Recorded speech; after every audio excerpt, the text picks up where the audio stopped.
Ahoy, mi hearties. What goes through your head when you experience the deepest isolation possible?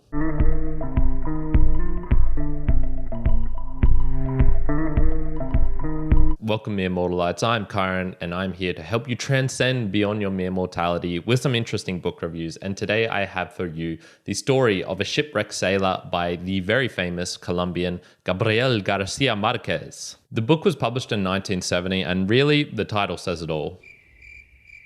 But I'll give a bit more of an explanation. It's a true story that occurred when Gabriel, or Gabo, was a journalist for El Espectador, or The Spectator, in Bogotá, Colombia. And he had the chance to interview the main character of this story, and get him to tell it in his own words. So who was it and what was it about? It tells of Luis Alejandro Velasco, and he was part of the crew of the ARC Caldas, which was a destructor, one of the big boats in part of the Colombian Navy. And they were traveling from Mobile in the United States to Cartagena de las Indias in Colombia. So it's not a super far trek, but it's far enough. It takes a couple of days by sea, I believe. All seemed natural. He was talking with his crewmates. There was 8 of them in total. And they come across some rough weather right before they reach the port of Colombia. And all seems okay until they realize, oh wait, something bad is really happening here. Eventually, the ship gets shipwrecked, and so he gets thrown out into the sea, and he is very, very fortunate to find a life raft, or as I read this in Spanish, una balsa. So he's always talking about the life raft, the balsa. Some of his shipmates are in this storm, and he almost reaches them, but unfortunately, they all drown. And so he is on his own in this little ship, in this little boat, out at sea with no idea where he is, no method of communication, no supplies, no food, nothing really. The bulk of the story is then of his days at sea. So I'm going to try and translate the subtitle here in real time, and we'll see how we go. It's the tale of a shipwrecked sailor that was 10 days at sea adrift.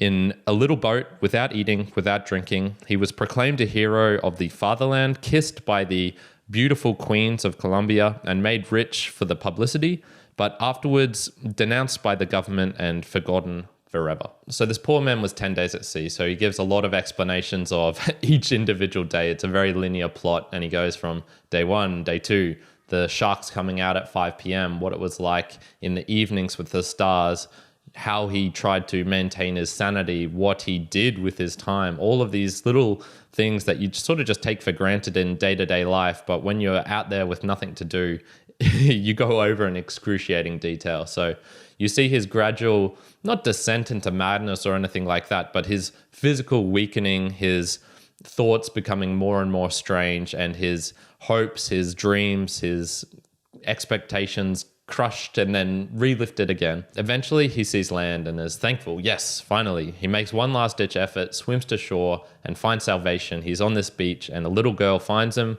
She tells her father brings him into this tiny little town, and then he's transported from town to town with growing publicity, attention, fame, I guess you'd call it, as he is, I've survived this amazing story, 10 days at sea without eating or drinking.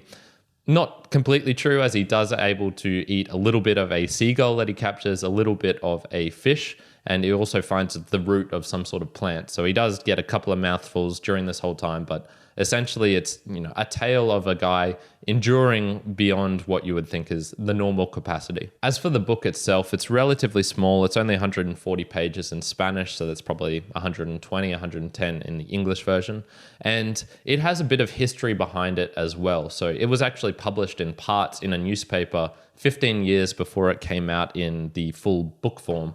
And the author, Gabriel García Márquez, didn't even really write it in the sense like it's his story, because he gave all the rights and the money that was, generated from the book sales and things like that to the actual man himself, Luis Alejandro Velasco. So it's not your traditional book, and there's all these sort of subplots behind it, because the government, for example, was really promoting the story of him as a hero. This is like this amazing man who survived 10 days at sea, which is true, but they were doing that to cover up the fact that the reason that the ship got sunk was because there was too much cargo on it, there was incompetence, they hadn't tied it down properly. What they were doing was probably illegal as well. And all these different things of then the government trying to say to him, hey, don't tell the true story. He then tells the true story to a reporter, Gabo in this case. And then it's like, okay, geez, what do we do now? Do we accept it? Do we still say he's a hero, or do we push it down? So there's all this sort of huge volume of stuff behind the story because it is a true story and it had real life implications. So we drift now onto the main themes of the book. And the first one for me was isolation. And I'm going to call this an introvert's holiday. One thing that really jumped out for me was there was no real longing for him, for other people, for communication, for having that social dynamic. And he even mentions this in the book where if he had supplies, food and water, he would have been perfectly content to stay out there. There was no moaning for him of saying, oh, I need my family. Oh God, I wish I had someone else. He does create in his imagination or his dreams, or you could maybe even call it hallucinations, because he'd gone so many days without food and more importantly, without water, that he created another person who would talk to him during the evenings. But in reality, it really seemed like he was content to be on his own. And this is probably a real individual thing. And this is why I was saying about introversion. And I think that isolation, an introvert can really thrive in that environment. So then some questions are raised, okay, what type of environment might a introvert not enjoy? So you could imagine isolation in a prison cell, which is actually seems to be really, really damaging. That's one of the things that continually comes out of studies, that putting a prisoner in isolation, it's really bad for them. Their mental health goes to shit. But what's the difference between that and then, say, becoming a monk and going on an isolation retreat where you don't talk to anyone? Maybe you still have people around, but you don't communicate with them. What's the difference between all of these things? I don't personally know, but I find it intriguing to think of these sort of different types of isolation, whether it's voluntary, involuntary, whether it's with other people but without communication. And I really would just say it comes down to the person who is involved in it, who's in there, because I can imagine so many people, particularly extroverts, who would hate it. They would be super, super difficult for them. And then there's more people like me who are sort of content to do more of their things on their own and just be like, oh man, okay, I'm in this situation. Maybe I didn't choose to be there, but it's not the longing for other people that I'm missing. And that's what really came out of this for me as well, was there was no dramatic scenes of him needing this, I need it. It's more like, communication is nice, having other people is nice, but I can be on my own for long periods of time. So if you're on your own for long periods of time, then what do you actually do? And then this is where the theme of boredom arises. And I'm going to say it's the desire for something else. So in the book, we read of his fascination with all the tiny minutiae of the boat, of the seas, of the sharks coming out at 5 p.m., of the fishes swimming in the sea, of his own body, the burns he's suffering from the sun and from his hurt knee, from the water swilling in the boat and being always wet, from the wind coming in, all of these things. He has these, tiny, tiny little things that in your day-to-day life, you'd be like, oh, the wind, how is that fascinating? I'd be bored of that after thinking of it for 10 seconds.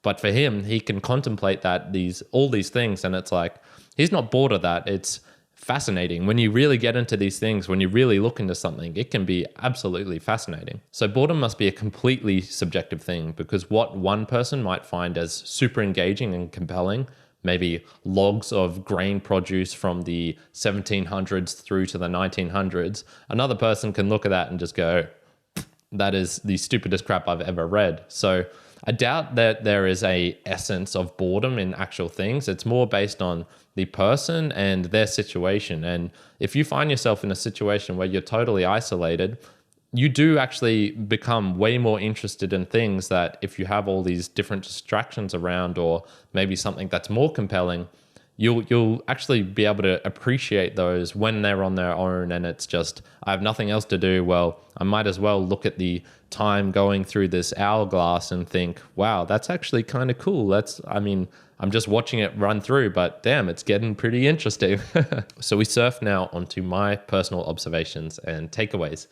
I think being on your own is a real skill, and it's actually something you can practice and develop. So there are going to be times in your life where you'll probably be trapped somewhere on a plane in a certain location where there's no transport for whatever reason for multiple hours at a time. And I think you can experience a whole lot of suffering if you're not very comfortable just being on your own, looking at your own thoughts and potentially finding interest in, looking at your own fingernails and just seeing the different colors and textures and feels of everything that's there. So I think that's probably a skill that might be useful to practice, because you just never know when these situations can occur in life where you'll be on your own and with nothing to do. And it's like, okay, well, I could really suffer in this situation, or if I'd practice it, maybe I can just be here and accept the moment. I've noticed this before and talked about it, which is I don't think Spanish is really suitable for descriptions of pure facts and straight events. I think it's much more suited for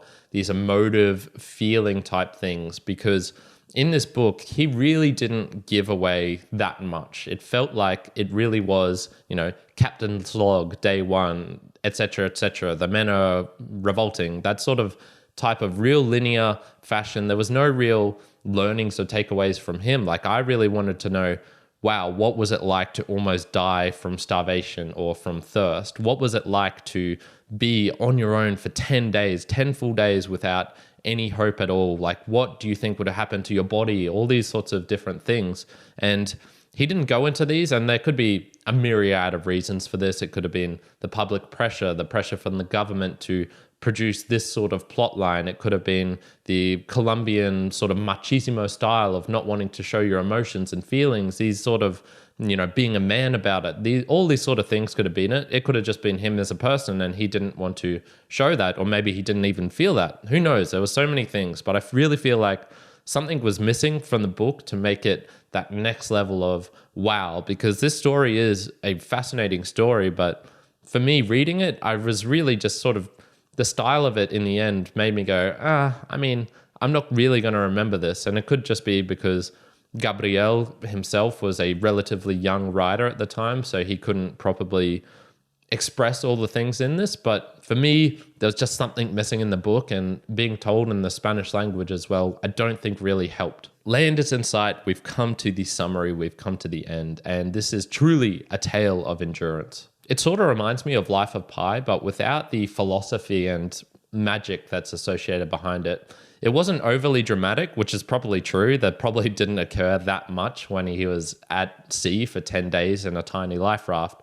But I did feel like those emotions, those feelings were really left out of it, and those are what I was really hoping to read from this. So in total, I'm giving the book The Story of a Shipwrecked Sailor by Gabriel García Márquez a 6 out of 10. I enjoyed it, but it just really isn't going to stay in my mind that much. I think it's for more people who want a story which is perhaps less dramatic, which is more about the practical considerations of what happens when you're 10 days at sea, what happens when you start to feel hunger, what happens when your throat starts to dry up and your knees hurt and you're just constantly wet, those sort of things. If you want something that is maybe a bit more sentimental and dramatic and emotional, I've got a good recommendation here, The Old Man and the Sea by Ernest Hemingway. That book was what I was looking for from this. So there's 2 little recommendations for you if you want to know of a story of a shipwrecked, or of at least being out at sea and what that feeling is like. We've done it, my mere mortal lights. We've reached the end. We've reached salvation. And I really do want to thank you for joining me to this point. Do you have any thoughts on isolation, on boredom, on a story that is more practical without the emotional connection? I would love to hear all of those in the comments below. If you can do all the nice things, a like, a subscription, hitting the bell, that really does help me. It does help the channel. And other than that, I hope you're having a fantastic day wherever you are in the world. Kyron out.